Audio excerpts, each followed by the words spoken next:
Well, if we didn't already know how big a fight this was, we've got the one and only Radio Rahim all the way from the States to cover this fight for his fans.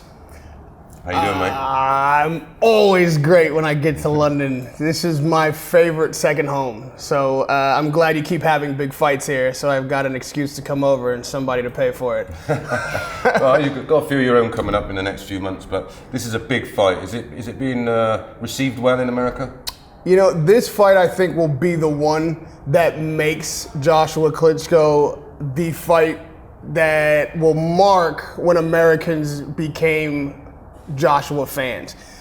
Not that I'm even saying that he has to win this fight to win American fans, but I know his work ethic and the way he's going to pursue this win and this championship, that American fans will be seeing him for the first time and really recognizing what kind of potential he has. And if he's victorious, of course, he'll be a rival for what they consider to be the heavyweight championship for real, which is Deontay Wilder's strap. You know, the WBC green belt, especially in America, is thought of as, the gold standard.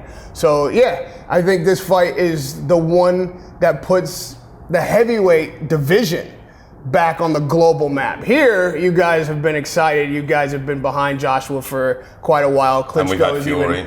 And Fury. I've found people don't like Fury. Not even before all the ridiculousness, he wasn't received well. So Josh was like, the golden boy, and they love him here, but they're just learning about him in the States. And this fight is going to be like his big coming out party. You talk about him being on the world stage and America waking up to seeing what he's all about.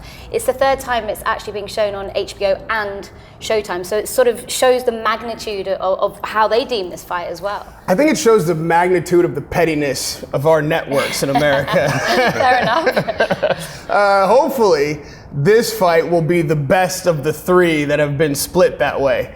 This fight, I think, has a potential to be more exciting than any other Klitschko fight ever. Hopefully, because of his motivation to redeem himself, even if in his own eyes. I think he's more motivated this time to perform better and knows that this is a serious undertaking that he's stepping in the ring. This is either the finish for him or a glorious return, right? And not even almost Ali-esque.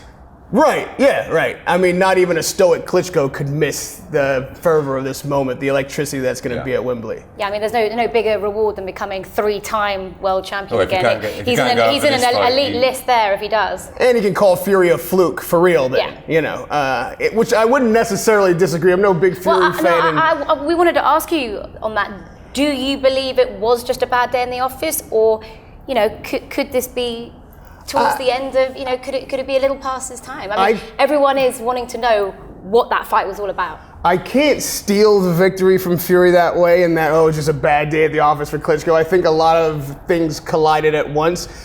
Klitschko was going through the motions, had become used to the same old drill, not having to put in so much work to get the victory, the same 1-2, long jab, big right hand, hug, step back, Boris to sleep, and eventually his opponent falls asleep too.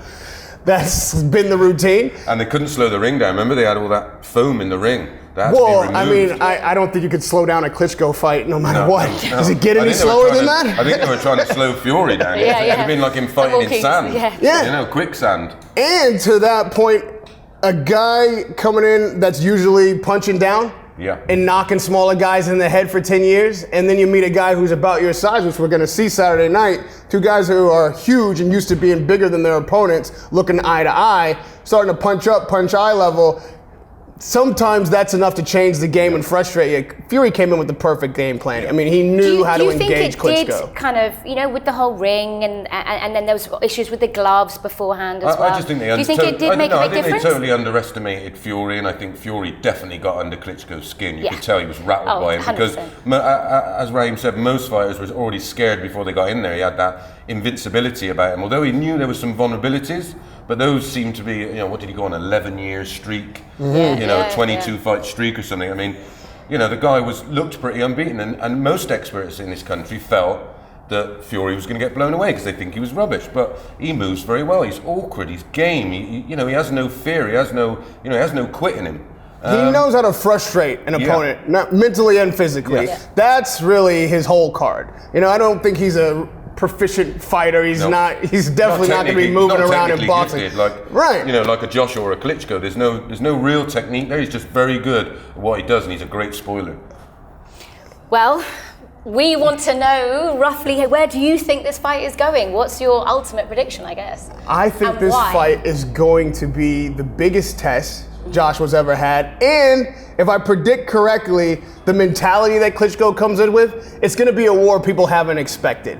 When I hear people discuss the fight, even in America, people who are familiar with Joshua already, and obviously everybody knows Klitschko by now, they think Joshua's just going to wash him.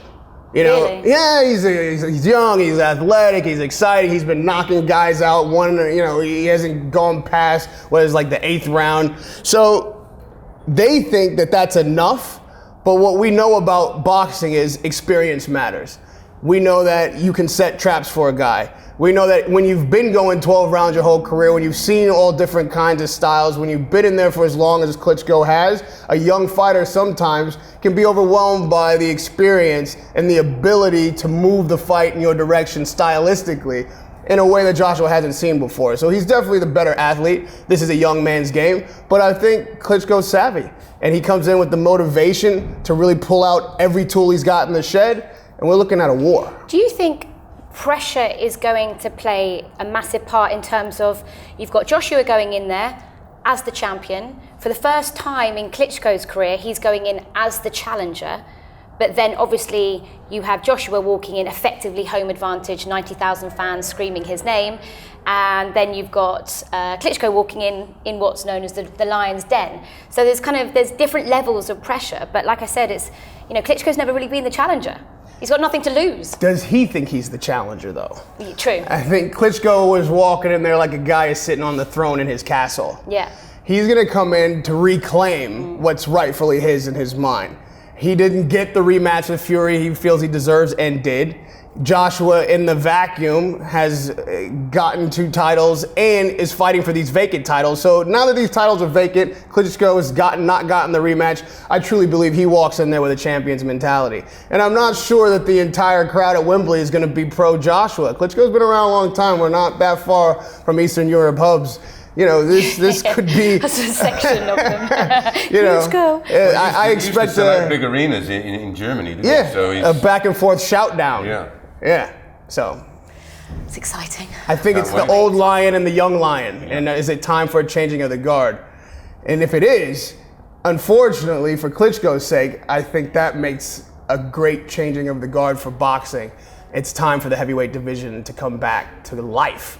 And Joshua can do that. It'd be lovely to have a lovely, clean athlete like Joshua. Everybody looks up to him. He lives his life right. He's generous. He's really switched his life around, which we've seen recently in certain little videos where he went and bought his first boxing trainer a brand new car, and you could say it was done out of his own heart, not to show off or anything like that. You can tell he's a class human being, and it's actually nice. It would be nice for the game. Both of them actually. There's been huge respect shown, which is rare in fights leading up to fights nowadays. It didn't need hyping. It was sold out so quick. I mean, that must be quite fascinating in America as well, because I know you get that kind of gate for your American football matches, but for a boxing, a gate of we had 80,000 with Froch Groves, and that's been trumped 90,000. It's just madness. You guys kill the game. That's a good thing. When they kill the game, it's killing it the right way. As you should. No, kudos on that. I wish American fans were engaged like British fans, Irish fans, even the Scottish. They come in, they watch the undercard fights, low card, even when the card's, it means something to them to be here for the fights, regardless to who the names are in the ring. To them, the sport has a certain reverence, and they show up. And it's a night of boxing. It's not just we're gonna go see Klitschko, Joshua, and put on our fancy duds and show up right as the first bell of the main event occurs. And that's like a really Hollywood American attitude. Whereas here, the fight's right there in their belly, and they can't wait to get to the arena. You guys definitely lead in that feel. Like you guys really are the spirit of boxing. A lot of young fighters as well, they rely on selling tickets. They get big fan base early on. I mean, I go to a lot of small shows, and you'll get some lad sells 300, 400, 500 tickets, and once he starts to get that following, it just seems to escalate. And very early in their career, way before championship fights, they're selling sort of 1,000, 2,000 tickets, and I think that's what we rely on more in this country, especially with small shows to finance them. So in America, I think it's more of sort of a pay-per-view type industry and a more commercial to try and just get the numbers. We need it in the bloodstream. I hope that this thing is infectious. Yeah. I really like that American fighters are coming over here to challenge for championships, to put their titles on the line. Obviously, UK fighters are game. Yeah. That rivalry, but also the willingness to work together and make big fights when they need to be made is going to be the best thing the sport of boxing's ever seen. Wilder, Joshua, and Vegas would be amazing. I was just about to say a certain American fighter will be having a very close eye on this, Mr.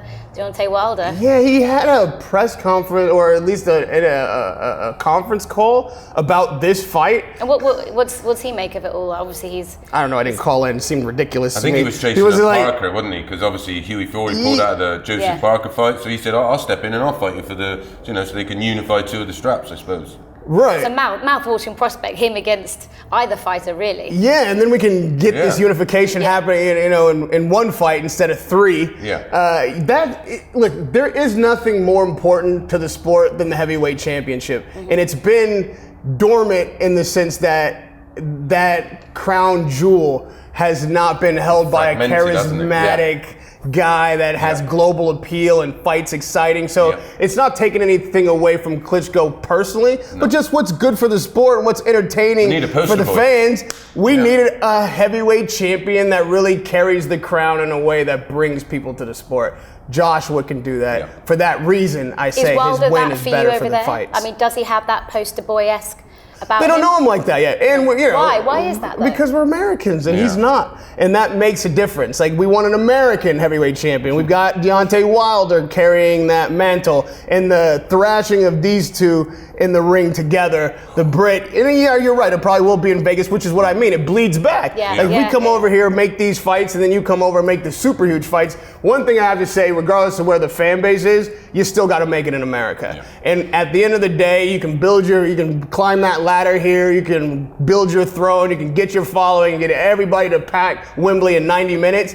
But to be recognized as the world heavyweight champion, you got to come to America. Ricky Hatton, Floyd Mayweather, what a weekend that was in Vegas. I mean, that just shows you how important it is to make that crossover. And Ricky's one of the few fighters that did that in America. They were fascinated. I mean, Vegas was just sold out with people from Manchester. It was an insane weekend. Yeah, the only rival that UK fans have are Mexican fans. The atmosphere at Hatton Mayweather could only be rivaled by the atmosphere at Marquez Pacquiao 4. Yeah. Those fans, in both cases, were so excited, so rucks. The electricity in that building on the TV as well. was very insane. Rare. You get that where it sort of literally transfers through your screen, but it did on that occasion. It was amazing. The roof almost came off when Pacquiao was knocked out. I can't even imagine if Hatton had somehow pulled that off, what would have happened. It would have been immense. Finally, I'm going to put you on the spot here. Prediction, come this weekend. I got Joshua late and a very taxing fight. I think that, like I say, this is a young man's game, and he's gonna have to figure some things out early. But ultimately, he's gonna wear on Klitschko, and that age will come into play. Klitschko's feet will get a little slow, that jab will get a little lazy. Joshua steps around it and starts to beat him up, and he'll probably stop him that way. If not, it'll be a unanimous decision.